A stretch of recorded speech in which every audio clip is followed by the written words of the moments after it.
So here's the hard truth no one tells homeowners thinking about downsizing. Decluttering feels impossible, and it's crushing more retirees than you realize. You're not just losing stuff, you're battling years of memories, guilt, and regret that can trap you in overwhelm. And that's what I don't want for you. But if you don't get this right now, your move could cost you thousands, waste months, and wreck your peace of mind. And that's another thing that I don't want for you. So in this video, I'm taking you through the truths about downsizing. Stick around and I'll tell you the traps to avoid and how to make decluttering even easier for yourself. The way you clear your space will make or break your next chapter. So let's start with the benefits of decluttering. Many retirees decide to downsize for a better quality of life, but decluttering that's the part that has to actually come first. And it can feel downright overwhelming. I get it. I've done it myself. Simplifying your life this way isn't just about getting rid of stuff. It can actually improve your overall health by reducing stress, helping you refocus on what really matters to you. Imagine feeling a sense of calm, a sanctuary in your home, and more control over your environment. There's even research showing that eliminating clutter can cut your housework by up to 40%. And I'll tell you, I'm definitely up for that one. Now, downsizing can also mean more money in your pocket. Property taxes often go down with a smaller home. Plus, you save on maintenance and heating costs, especially since many of the homes in the area are older and larger than what you have. So less energy spent cleaning and managing your current house means more time to enjoy your family, your friends, hobbies, and maybe even some travel. And you might just rediscover treasures you forgot you had tucked away. I know I did when I downsized. I found some crystal glasses, forgot I even had them. What does research say? Well, 71% of Canadians report that clutter bothers them and affects their daily mood and stress levels. That's really a big number. And decluttering, it's harder than it looks, not just physically, but emotionally too.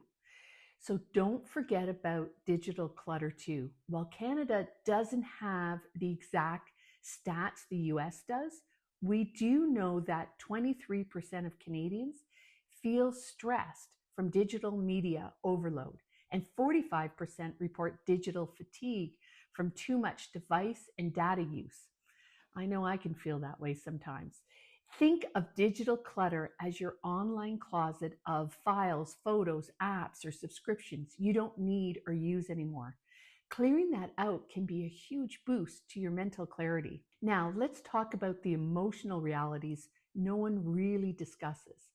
Downsizing is a roller coaster. Fear, sadness, regret, guilt, and decision fatigue, a big one, are all part of the process. You might think, what if I need this someday? That's a biggie.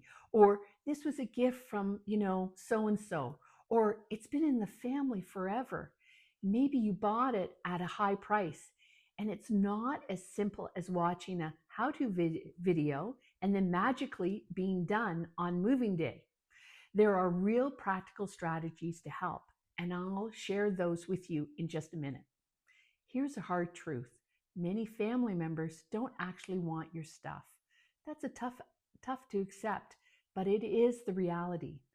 Downsizing may mean letting go of long-held family traditions or routines, and normalizing these emotional struggles can make the process a bit easier to get through. Let's cover some traps to avoid. Don't try to declutter everything all at once. That's a fast track to burnout. And don't do it all alone either. We're often told strong, competent people should do it themselves, but asking for help is actually a strength, not a weakness. Also, after you downsize, changing your habits is key because clutter can creep right back in if you don't. My mother-in-law was a thrift store shopper, and she'd get rid of stuff and then she'd start all over again. So how do you make decluttering easier? Ask for help. I've already mentioned this. There's community groups, charities, and professionals can streamline the process and lighten your load for you. Professionals can give you a plan and help you with some of it or all of it. It all depends. It's up to you and what you want done and how much you're willing to pay for it. And watch out for downsizing pitfalls too. This is key to the process. Bringing too much stuff into your new home is a common mistake. I've been there myself. Trust me, it is a common mistake. When also waiting too long to start decluttering can add unnecessary stress. And remember, new homes come with hidden costs. So it's important to think through the true costs before you buy, particularly if you're in a condo or a life lease. So letting go of traditions like hosting a family dinners can be hard, but preparing mentally for these changes will help tremendously. Remember, downsizing is a season you go through, and you've gone through a lot of seasons. Now, who should you work with? That's a big question. About 20% of agents in the area really understand the downsizing process, and it's vital to engage a skilled, compassionate real estate agent early on for guidance. Having someone who can provide advice without emotional attachment is really invaluable. And unfortunately, 80% of agents aren't trained to support downsizers properly. And some focus purely on the transactions without the care you deserve. There are even some who don't follow through after the sale. So don't settle for that. You deserve absolutely a lot more than that. And a compassionate caring agent will spend time advising you on the best ways to tackle decluttering and how to manage that process. I have a straightforward guide that you can help get started. You can get advice on timelines, what to expect with the sale price, options for your next move, and practical tips on how to get rid of your stuff. I can connect you with a senior moving company or companies or contractors who specialize in this type of transaction. And most importantly, you won't be rushed. It's all on your timeline. Here are some smart decluttering strategies to get you going. Start small. This is key. Can't stress this enough for you. Focus on one drawer, one shelf, or one closet at a time. Use the 3-pile rule. Keep, donate, discard. Follow the use it or lose it rule. If you haven't used something in 12 to 24 months, it's time to let it go. And also keep a list of the reasons for decluttering to stay motivated, whether it's for health, mobility, finances, or just wanting more time for your garden or friends or activities.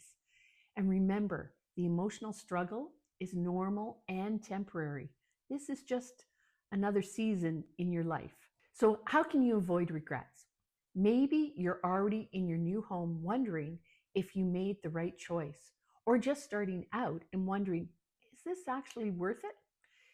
Do your research early so you know what will realistically fit in your new space. Identify your non-negotiables, whether that's hobbies, lifestyle needs, or community connections. Even try living in a smaller space temporarily, maybe renting an Airbnb for a month nearby, or living only in part of your current home to get a feel for the lifestyle change. Write down your personal why for downsizing. That'll keep you motivated. The pressures you're feeling, like health or family, location or finances. And ideally begin planning years ahead to reduce the stress when the time comes. I've found at least a year in advance, and often 18 to 24 months out is the time to start thinking of downsizing. Downsizing is definitely not for the faint of heart. And what I want for you is to find yourself not forced into it unexpectedly. That's definitely not the plan. So pre-planning before you actually have to move is the best way to make it less stressful and maybe even enjoyable. And if you're thinking of selling or buying over 60, I have 2 videos for you to watch. And this is about helping you prepare mentally for the journey ahead. Start that mental process now, and it'll make all the difference when the time comes. You don't have to do this alone. This is what I want for you. So I'll see you in the next chapter.